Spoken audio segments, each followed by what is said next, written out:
Okey, Assalamualaikum warahmatullahi wabarakatuh. Pada hari ini kita akan belajar mengenai teknik analisis masalah dasar sosial.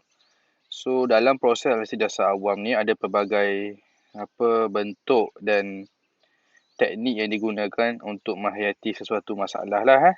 Terdapat 3 perkara yang mempengaruhi pembuatan dasar iaitu rasional, politik dan institusi. Cara ini dapat membantu sedikit sebanyaklah ke arah penyelesaian masalah pembentukan dasar awam. Proses ini dapat jelaskan bagaimana pembentukan dasar dilaksanakan dengan melihat kesahihan masalah, sumber yang ada dan mementingkan penggunaan maklumat dan kesannya pada masalah tersebut. Jadi pada hari ini kita akan utarakan beberapa bentuk teknik analisis yang boleh digunakan dalam analisis dasar awam. So, antaranya ialah saya bagi, ni ada banyak lagi teknik lain tapi kita kupas 5 teknik sajalah ya. Teknik Delphi, teknik sinektik, teknik anggapan, teknik hierarki dan teknik sumbangsaran. Okey, untuk teknik Delphi, teknik pertama ialah ini merupakan proses secara berkumpulan untuk mencapai ketepatan dalam peramalan dan telahan yang dilakukan dalam sesuatu dasar. Ia bermula dengan pemilihan kumpulan pakar dalam membuat telahan ataupun unjuran dan kebiasaannya dianggotai oleh kaki tangan dalam dan luar organisasi. Ia bertujuan untuk mengukuhkan lagi maklumat dan pandangan diperolehi mengenai masalah tersebut. Dalam teknik Delphi ini, kumpulan penyelaras akan ditubuhkan dan mereka ni berperanan dalam penyediaan, penyebaran, pengumpulan dan meringkaskan segala maklumat yang diperolehi melalui borang soal selidik yang diedarkan kepada responden. Kebiasaannya ataupun lazimnya penggunaan teknik Delphi ini dalam kaitan yang dengan dasar mempunyai satu atau lebih daripada objektif yang berikut. Yang pertama adalah untuk menentukan isu yang penting. Yang kedua adalah untuk menentukan pilihan dasar yang mungkin. Yang ketiga untuk menentukan impak, consequence dan penerimaan sesuatu pilihan dasar itu.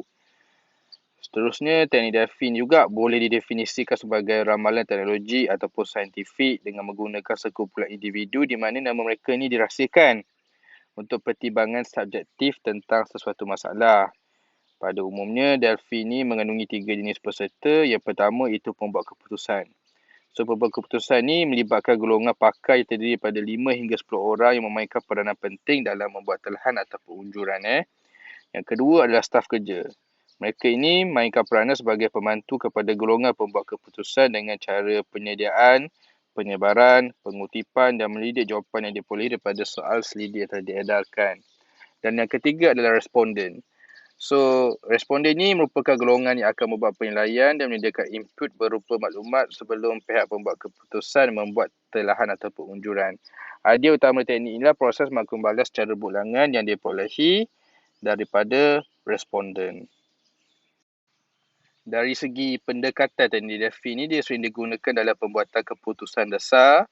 Antara ciri utama teknik inilah nama responden dirahsiakan dan keputusan diperoleh daripada pembentukan statistik serta kawalan terhadap maklum balas yang diterima.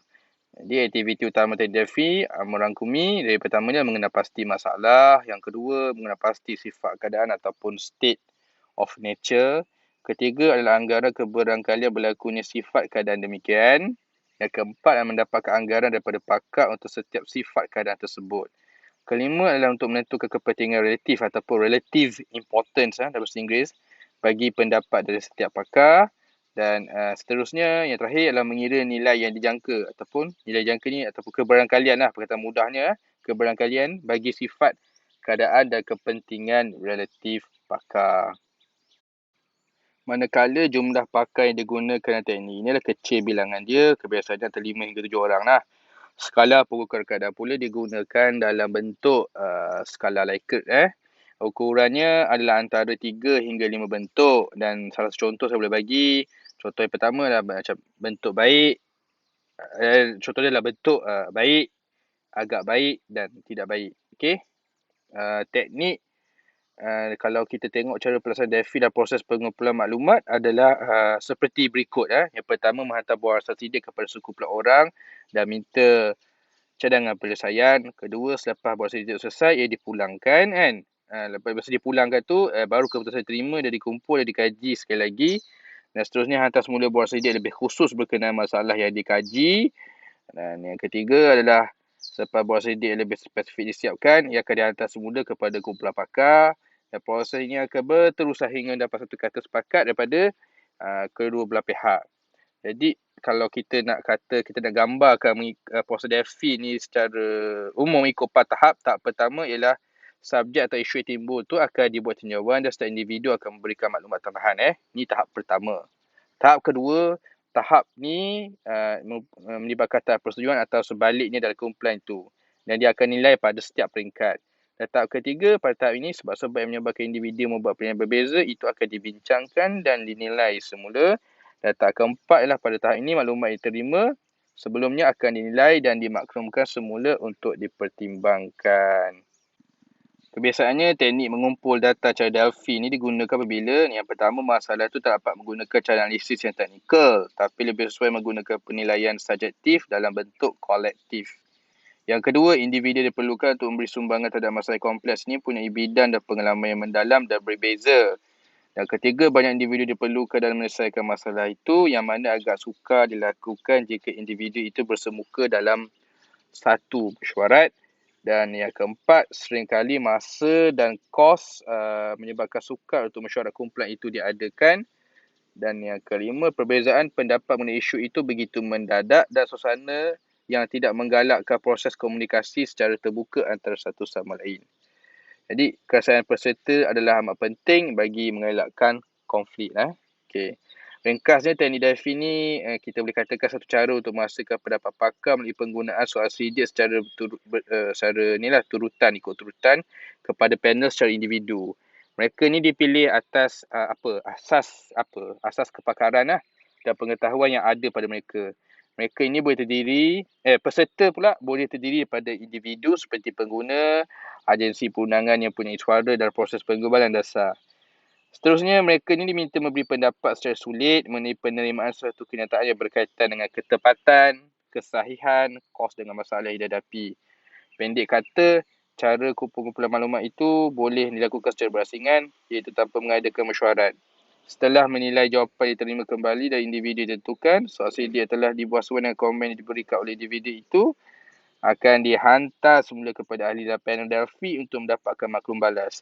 Hanya pada akhir proses ini saja semua peserta di mana semua peserta yang bersetuju akan dibawalah bermesyuarat untuk membincangkan secara terbuka mengenai pilihan masing-masing.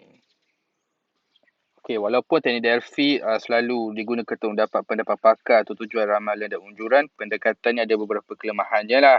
Antaranya, ia mengambil masa yang lama, mungkin berbulan untuk capai keputusan. Kedua, sukar untuk dikoordinate untuk diselaraskan kerana beberapa ahli kumpulan akan keluar ataupun lambat memberikan input dan ini akan melibatkan kos yang agak tinggi. Seterusnya, terdapat kekaburan dalam proses penyediaan soal selidik dan kesulitan yang berkaitan dengan darjah kepakaran di mana bukan semua orang bersetuju kepakaran ni sejauh mana tahap kepakaran dia. Adakah dia ni betul-betul pakar dapat bantu proses tersebut ataupun tahap kepakaran dia tidak mencukupi bagi menyelesaikan masalah yang sedang dihadapi pada waktu ketika itu. Manakala kelebihan dalam menggunakan teknik ini ialah ia dapat mengurangkan konflik peribadi atau didominasi oleh individu tertentu dalam usaha membuat sesuatu keputusan. Seterusnya, teknik Delphi ini juga membolehkan pakar berada di lokasi atau kawasan yang berlainan tempat membuat ramalan ataupun unjuran ataupun telahan. Secara umumnya, proses Delphi ini boleh dianggap sebagai satu kaedah yang agak mudah lah. Namun demikian, ia bergantung kepada sebab mana sesuatu soal selidik itu dapat dibentuk dalam mengenal pasti sesuatu masalah itu dan diterima semula dalam usaha membentuk satu dasar yang optimum. Maka kita akan pergi ke teknik yang kedua, itu teknik sinektik. So, teknik sinektik ni merupakan satu cara untuk membantu mengenal pasti masalah yang mempunyai persamaan. So, synectics, ada S hujung kata sinektik tu. So, sinektik sini adalah pergabungan antara elemen yang kelihatan tidak berkaitan satu sama lain untuk mengubah trend paradigma atau pemikiran yang sedia ada. Peserta dalam kumpulan sintetik ni akan diminta untuk mengutarakan analogi lisan atau gambaran untuk membuka idea baru dalam menyelesaikan masalah. Secara amnya, sinektis ni adalah satu teknik untuk mencari persamaan dalam merangka sesuatu masalah. Ya, kalau ikut teknik sinektis ni, seorang jurnalisa boleh menggunakan beberapa cara analogi persamaan ataupun persamaan lah dalam mengenal pasti masalah seperti berikut. Yang pertama adalah analogi peribadi, di mana dia cuba meletakkan analogi peribadi, cuba meletakkan diri sendiri dalam keadaan orang yang menghadapi masalah itu. Role playing lah. Dan kedua, analogi langsung, di mana jurnalisa itu cuba mencari perkaitan yang seakan sama antara dua atau lebih situasi yang bermasalah. Yang ketiga adalah analogi fantasi. Dia cuba mencari analogi yang dikayalkan. Ramai yang kurang peka bahawa apa yang dianggap sebagai satu masalah yang baru mungkin adalah masalah yang lama. Kerap kali, biasanya masalah lazim ini mungkin mengandungi penyelesaian untuk masalah yang dianggap baru. Jadi dengan kena pasti perkaitan masalah yang seakan serupa akan meningkatkan keupayaan jurnalisa dan menyelesaikan satu masalah yang timbul. Kekurangan teknik ini semata-mata bergantung kepada kebolehan jurnalistis untuk menghasilkan analogi yang bersesuaian dengan masalah yang dihadapi. Sekarang kita beralih kepada teknik yang ketiga, iaitu teknik analisis andaian. So, teknik analisis andaian ini bermula dengan memikirkan mengenai penyelesaian dan kemudian ianya dibincangkan dan dibahaskan peringkat demi peringkat sehingga mendapat satu penyelesaian atau hasil yang terbaik. Kalau tengok kita ada 5 proses teknik analisis andaian ni, saya tertinggal satu proses. Saya tak tulis dalam slide, tak apa, kita akan tengok. So, yang pertama adalah proses analisis andaian. Teknik ini bermula dengan mengutarakan penyelesaian. Pada tahap ini, penangguh risiko akan dikenal pasti terhadap masalah tersebut dalam kaitannya dengan setiap alternatif. So, di sini mereka akan dilihat dari aspek sejauh mana mereka dipengaruhi atau mempengaruhi setiap alternatif yang cadangkan. Seterusnya, setiap satu alternatif akan dikenal pasti dan senaraikan ikut faktor kepentingan. Elemen utama teknik ini ialah kesemuanya akan bermula dengan data penyelesaian yang sama. Ini berdasarkan kepada pegangan bahawa semua masalah mempunyai cara penyelesaian sama, cuma pendekatan tanggapan terhadap satu alternatif itu yang bawa kepada sama ada kita nak terima ke atau kita nak reject satu alternatif tersebut. So, yang kedua adalah proses mengemukakan andaian. Di peringkat ini, setiap ahli dalam kumpulan penangguh risiko akan memberikan hujahnya secara eksplisit ataupun implisit atas sebab mencadangkan sesuatu alternatif. So, proses yang ketiga yang saya tinggal itu adalah untuk mencabar andaian. So, dekat sini kesemua anggapan itu akan dibandingkan dan dinilai dengan cadangan yang diberikan. Proses yang bawah ketiga ni, mencabar andaian ni akan dijalankan secara sistematik dan alternatif yang mempunyai perkaitan yang jauh dan tak ada basis ataupun foundation ataupun sandaran yang kuat. Sandaran alternatif ni akan ditolak lah kalau tak ada alternatif ataupun basis ataupun foundation yang kuat. So, yang keempat adalah pengumpulan andaian. So, pada tahap ni, semua andaian yang dikemukakan akan dikategorikan ikut kepentingan secara betul langsung dari aspek kesannya ke atas penangguh risiko. Maklumatnya ialah untuk memastikan satu set andaian diterima ramai oleh jurnalisa dan juga penangguh risiko. Dan yang terakhir sekali adalah menyepadukan andaian. So, proses ini, dalam proses ini, apabila wujudnya satu set andaian baru, ia boleh digunakan sebagai asas untuk bina konsep baru atau pendekatan baru terhadap masalah yang dihadapi itu. Seterusnya kita pergi teknik yang keempat, iaitu teknik pemasaran. So, teknik pemasaran ialah merupakan satu cara atau kaedah penyelesaian masalah secara berkumpulan. Dalam teknik ini, setiap ahli dalam kumpulan perbincangan akan bersama lah nak dapatkan idea bernas untuk mencari penyelesaian bagi masalah yang sudah dihadapi. So, ia lebih merupakan satu, orang kata, proses nak cetuh minda lah ataupun kaedah brainstorming ataupun kaedah memerah idea di kalangan ahli kumpulan untuk mengeluarkan sebanyak idea yang mungkin. Merupakan satu proses bagi mencapai sumbangan kreatif dan untuk bangunkan idea dan semangat bekerja secara berpasukan. Dia banyak bantu melahirkan sebanyak idea yang boleh dan masih terhad. Kalau kita tengok teknik puningan dalam kumpulan seperti ini akan bantu selesaikan sesuatu masalah dengan kumpulkan kesemua idea yang dikeluarkan secara spontan di kalangan ahli. So, dalam proses pemasaran ni, bilangan ahli sebaiknya adalah antara 4 hingga ke 10 orang. Dalam setiap kumpulan itu, ada kena seorang pencatat dan seorang fasilitator untuk mengendalikan kumpulan tersebut. Okay, ciri atau elemen utama yang perlu diberikan perhatian dalam teknik pemasaran ni adalah seperti berikut. Nombor 1, kesemua ketika dan tindakan. Penilaian terhadap idea hendaklah kita tahan hingga kesemua proses pengeluaran idea adalah selesai. Yang kedua, pemberian idea secara bebas hendaklah dialu-alukan. Lebih radikal idea itu, maka adalah lebih baik.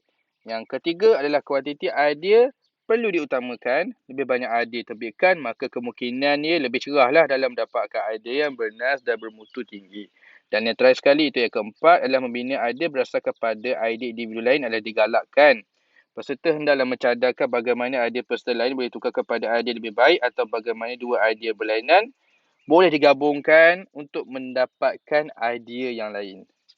Secara ringkas, teknik sumber saran ini bertujuan untuk meningkatkan kuantiti dan bukannya kualiti. Bagi memastikan kejayaan proses pelaksanaan sumber saran itu, idea dikeluarkan oleh ahli dan perbincangan hendaklah ditulis. Tak kira sama ada diluarkan itu baik atau tidak, apa yang penting idea diberikan itu hendaklah dirumuskan semula. Ini penting agar dapat menilai sama ada idea diberikan itu berkaitan dengan topik atau isu yang dibincangkan. Jadi masa proses pelaksanaan sumber saran tu adalah laras sama sekali menilai idea yang diberikan oleh ahli kumpulan dengan kata kat orang ahli yang beri idea tu, ni tak jadi. Itu idea bodoh ataupun lain-lain komen yang tak membina langsung. Jadi kadang-kadang akan menyebabkan proses sumber saran tak dapat dilaksanakan dengan jaya. Kerana sebab komen macam ni, sedemikian macam yang kita bagi tadi tu, contoh akan membantukan keinginan ahli yang lain memberikan idea atau akan berasa malulah untuk memberikan pendapat dia. Oleh sebab tu, ketua dalam suatu perbincangan hendaklah bersabar dan peka dalam menangani sesuatu keadaan. Ini kerana sumber saran merupakan satu proses untuk mendapatkan idea sebanyak mungkin dan bukannya untuk memperbaiki dan merancang idea yang dihasilkan oleh seseorang itu. Setelah kita dapat banyak idea, barulah idea itu kita nilai lah. Maknanya idea yang membina dan boleh terapkan dalam untuk dipraktiskan untuk menyelesaikan masalah akan dipilih sebagai penyelesaian kepada masalah yang dihadapi pada waktu ketika itu. Jadi proses pemikiran teknik ini boleh dilakukan melalui pelbagai cara. Ada 3 cara saya serta kat sini. Yang pertama, pemikiran bentuk melencong, iaitu divergent. So, divergent bermaksud penyelesaian yang diajukan tak perlu dipersembahkan dalam bentuk rasional, serius, asalkan ia boleh digunakan dalam mencapai maklumat. Peraturan dia ialah tak boleh ada idea bodoh, tak ada penapisan dia buat pada peringkat ini, tak ada penilaian dia buat pada peringkat ini, idea yang tak munasabah diterima kerana ia mungkin menjadi idea yang munasabah. Cara yang kedua adalah pemikiran bentuk memusat ataupun convergent thinking. Cara ini bermakna pertemuan atau persatuan. Dengan melihat pertentangan antara penyelesaian dan objektifnya, cara ini dapat menapis keluar alasan yang tidak munasabah. Peraturan yang kita perlu ikut untuk menjayakan pemikiran bentuk memusat ni adalah yang pertama, mengenal pasti objektif manakah paling sesuai untuk mencapai maklumat penyelesaian. Yang kedua adalah tuliskan kesan positif dan negatif hasil pelaksanaan penyelesaian tersebut. Yang ketiga, senaraikan kesan positif dan negatif ikut turutan keutamaan. Dan yang keempat adalah keluarkan penyelesaian yang membawa kesan negatif yang paling banyak. Okey, last kali pemikiran cara pengulangan itu rekursif. Kadang-kadang satu masalah tak dapat kita selesaikan dengan satu penyelesaian saja, tapi berkehendakkan gabungan dari penyelesaian lain untuk hasilkan cara baru dalam kita teliti masalah ataupun cara baru dalam kita selesaikan masalah. Peraturan yang kita perikut dalam nak menjayakan kaedah ini adalah yang pertama, meneliti kesan positif dan negatif dan kita cuba kena pasti objektif baru yang perlu dicapai.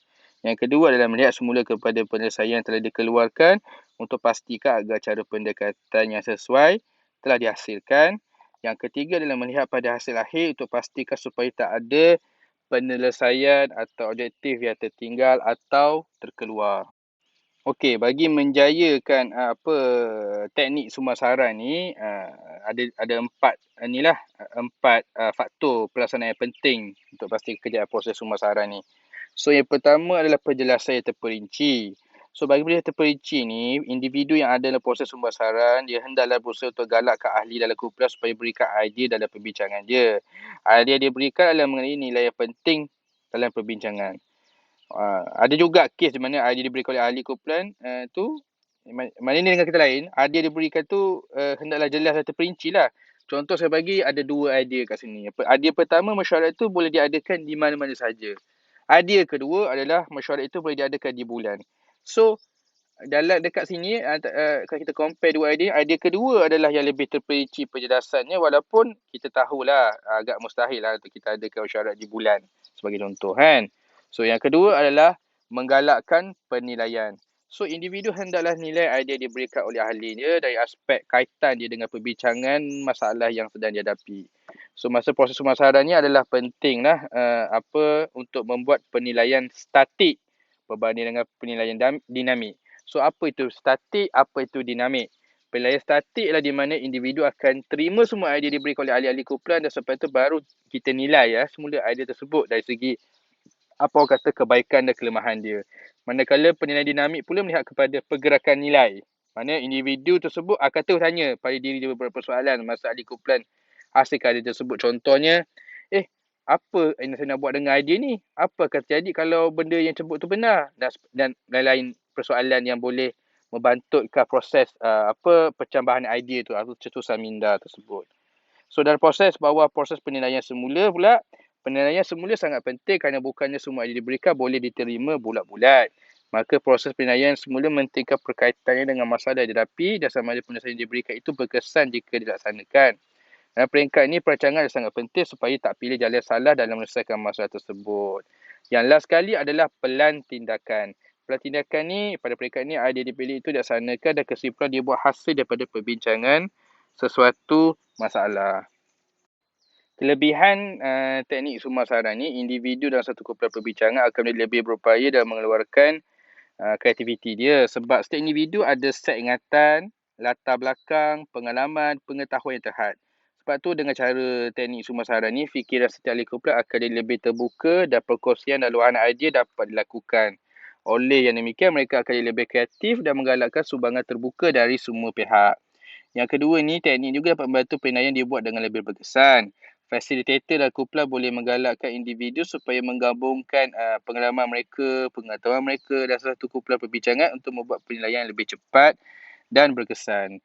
Yang ketiga ialah dia dapat membantu meningkatkan kelancaran terhadap pekerjaan dilakukan. Maknanya ia boleh digunakan untuk mengenal pasti isu, selesaikan masalah, definisi satu projek ataupun tulis skop kertas kerja dan lain-lain lah. Ia boleh digunakan juga oleh kumpulan kerja untuk menjelaskan dan memperuntukkan tugas utama dan tugas individu dalam kumpulan. Ahli dalam kumpulan, perbincangan akan merasa dihargai kerana sama-sama berusaha untuk selesaikan masalah yang dihadapi dan beri pandangan yang membina. Ia merupakan secara untuk maklumat yang dikongsi bersama, kefahaman bersama, prosedur objektif bersama dan sebagai satu kesatuan dan kelangsungan. Okey. Yang keempat adalah ahli kumpulan akan lebih memahami masalah pokok sebelum membuat kesimpulan. Yang kelima adalah sumbang saran menghasilkan keputusan yang benar kerana ia telah melalui satu proses penilaian yang lengkap dan dia dinilai lebih dari 3 orang ahli dalam sumbang saran ni kan. Sumbang saran juga memberikan hasil yang terbaik setelah perbincangan dan pertukaran idea dilakukan secara kumpulan. Peserta dari pelbagai latar belakang akan sama kongsi pengalaman atau pendapat untuk menyelesaikan masalah yang orang kata sedang dihadapi lah pada ketika itu.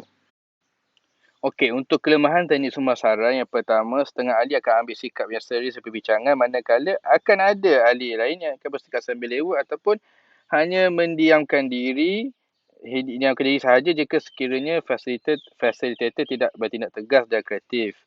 Yang kedua, kemungkinan berlakunya suasana perbincangan yang hangat atau perdebatan di kalangan ahli kumpulan mengenai penyelesaian yang akan diambil. Sebab akan berlaku kemungkinan macam ni di mana ahli keluarkan idea tak sepatutnya bagi menyelesaikan masalah satu kumpulan.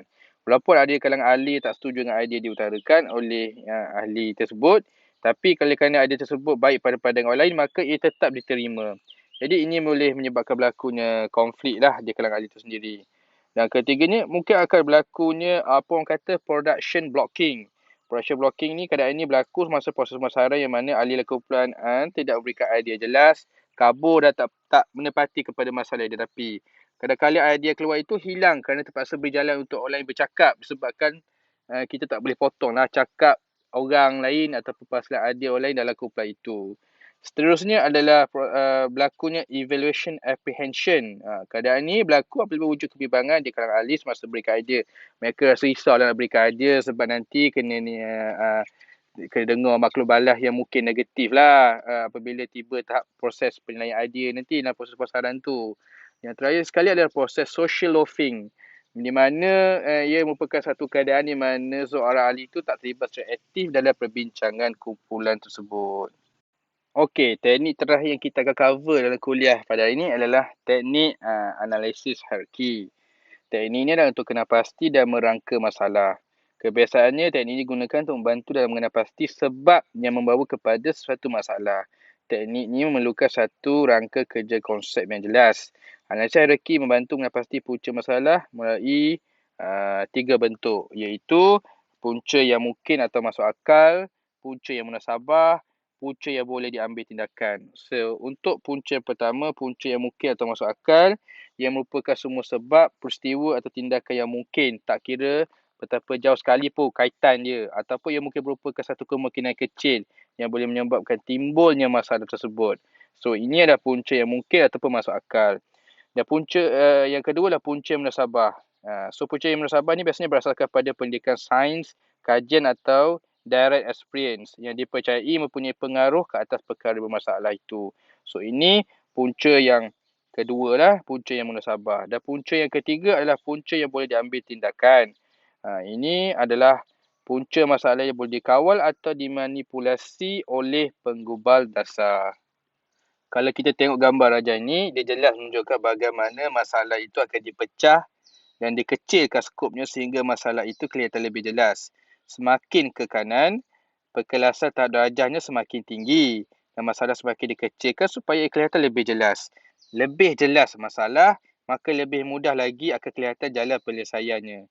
Pendekatan pencapaian masalah ini akan melalui peringkat demi peringkat. Kalau kita boleh tengok kan, tahap 1, tahap 2, tahap 3 kan. So, dia akan akan melalui peringkat sebelum masalah itu dapat dihuraikan ataupun membentuk dasar yang berkaitan.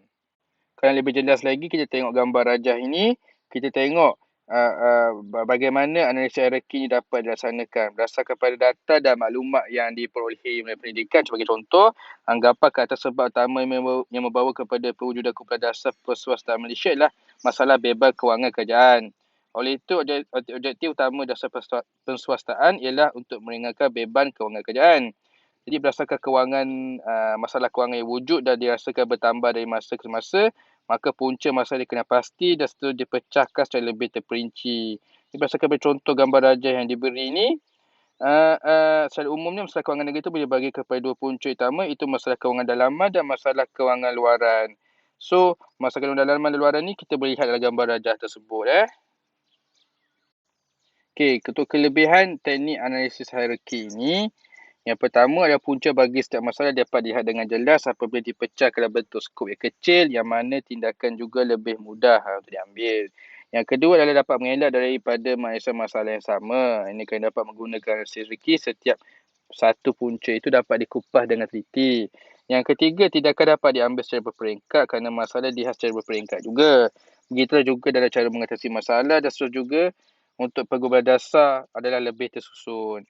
Yang keempat adalah punca semua masalah dari semua segi dapat dikelaskan. Di sini jelas menunjukkan keciciran maklumat dapat dielakkan. Manakala untuk kelemahan teknik analisis hierarki ini, yang pertama adalah pembahagian masalah mungkin salah. Kalau benda ini berlaku, masalah sebenar akan sukarlah untuk dikenal pasti dan seterusnya akan berlaku kesilapan dalam proses penggubalan dasar tu bila kita nak gubal dasar tu kan. So, yang kedua adalah punca yang tak berkaitan mungkin diambil kira. Jika benda ini berlaku, maka akan wujudlah masalah, iaitu memberi penyelesaian yang betul pada masalah yang salah. Yang ketiga adalah proses ini, analisis teknik ni, dan analisis ini mengambil masa panjang kerana terpaksa melalui peringkat demi peringkat.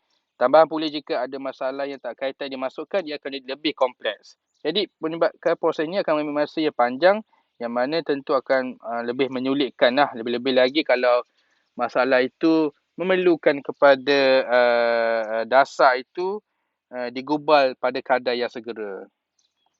Okey, walaupun pelbagai teknik digunakan, macam pada hari ini kita belajar 5 teknik berbeza dalam mengatasi masalah, namun kadang-kadang ia gagal menyelesaikan masalah tersebut. Ini kerana sebab cara satu masalah itu didefinisi pada awalnya yang memberi kesan ke atas kejayaan dalam menyelesaikan sesuatu masalah. So, antara beberapa halangan yang biasa kita dengar dalam berangka atau mendefinisi masalah secara tepat adalah macam contoh yang pertama adalah mendefinisi masalah dengan terlalu luas atau sempit.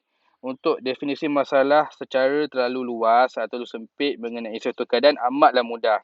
Okey, sebagai contoh, apabila suatu masalah definisi sebagai macam contoh, bagaimana membina perangkap tikus yang lebih baik, Ada lebih sesuai jika didefinisi sebagai bagaimana cara membunuh atau menghindarkan tikus.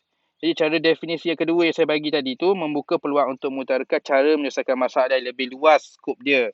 Ia tidak terbelenggu pada memberikan bentuk perangkap sahaja, tapi juga memberi tumpuan kepada bagaimana manusia boleh dipindahkan. Manusia ni dalam konteks kes ni, masalah ni, mangsa tikus tadi sebutlah kan. Bagaimana manusia boleh dipindahkan dan bukan sekadar fokus kepada membina perangkap sahaja. So yang kedua adalah persepsi berbeza.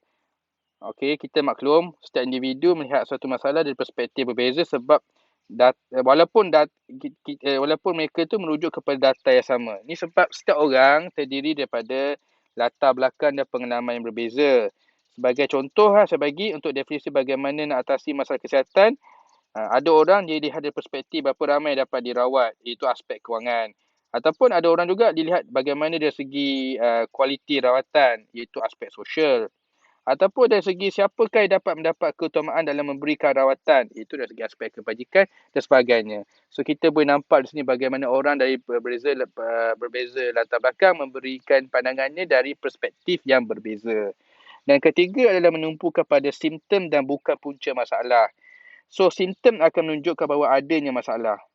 Simptom ni bertindak sebagai indikator ataupun petunjuk bahawa adanya masalah, wujudnya masalah. Tapi kita harus berhati-hati agar tak tersilap fokus tumpuan kita. Maksud saya di sini ialah simptom dianggap sebagai punca masalah dan masalah dianggap sebagai simptom. Sebagai contoh, antara simptom terhadap diskriminasi wanita ialah tidak mendapat upah yang sama dengan pekerja lelaki dalam melaksanakan kerja yang sama. Kalau kita teliti, punca masalah yang sebenar ialah disebabkan tak ada undang-undang yang menyatakan tindakan undang-undang akan diambil jika wanita diskriminasi atas bayaran upah untuk kerja sama dilakukan oleh pekerja lelaki. So, itu adalah masalah. Simptom, orang akan anggap simptom, perempuan tak dapat bayar upah yang sama dengan lelaki. So, kita kena beza antara simptom dan masalah. Okey, setakat itu sahaja kelas kita pada hari ini. Saya harap kelas ini akan membawa manfaat kepada semua orang yang mendengar. Sekian, terima kasih. Assalamualaikum warahmatullahi wabarakatuh.